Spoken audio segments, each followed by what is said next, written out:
ঠিক এইভাবেই মৃত্যুর 15 মিনিট আগেও তিনি আন্দোলনরত শিক্ষার্থীদেরকে পানি পান করিয়েছিলেন। তিনি আমাদের মুগ্ধ ভাই। 24 সালের কোটা আন্দোলনে আমাদের বাংলাদেশ যে কত মেধাবী ছাত্র হারিয়েছে সেটা আমরা এখনও টের পাইনি, টের পাবো হয়তো আরও পরে। যেই অমানুষগুলো এমন একটা মেধাবী শিক্ষার্থীকে গুলি করে মেরেছে, সেই অমানুষগুলা সে জাতির আব্বার সন্তানেরা কি কখনো এমন একজন মীর মুগ্ধ হতে পারবে? সম্ভব? তাদের দ্বারা কি মীর মুগ্ধর মতো মানুষ হওয়া সম্ভব? সম্ভব না।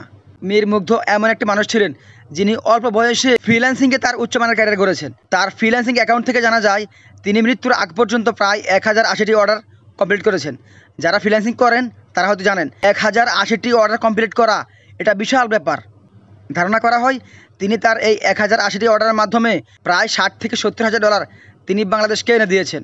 সেই মানুষটাকে আমাদের পুলিশ, আমাদের হেলমেট বাহিনী গুলি করে বিদায় করে দিল। অথচ মীর মুগ্ধ সরকারি চাকরির জন্য তিনি আন্দোলন করেননি।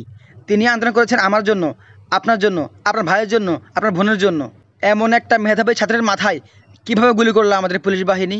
মীর মুগ্ধ ভাইয়ের কপালটা খারাপ ছিল, তিনি বাংলাদেশে জন্ম নিয়েছিলেন। আবু সাইদ ভাইয়েরও কপালটা খারাপ ছিল, তিনিও বাংলাদেশে জন্ম নিয়েছিলেন। এটাই তাদের পড়া কপাল।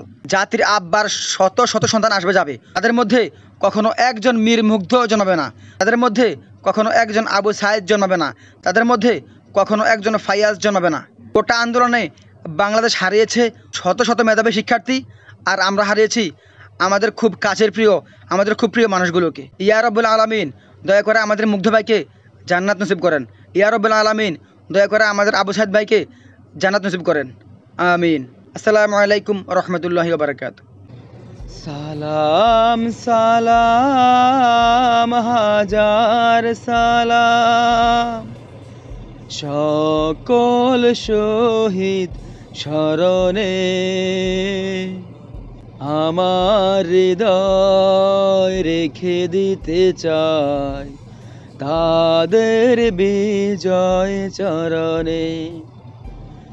আমার হৃদয় রেখে যেতে চাই তাদের বিজয় চরণে।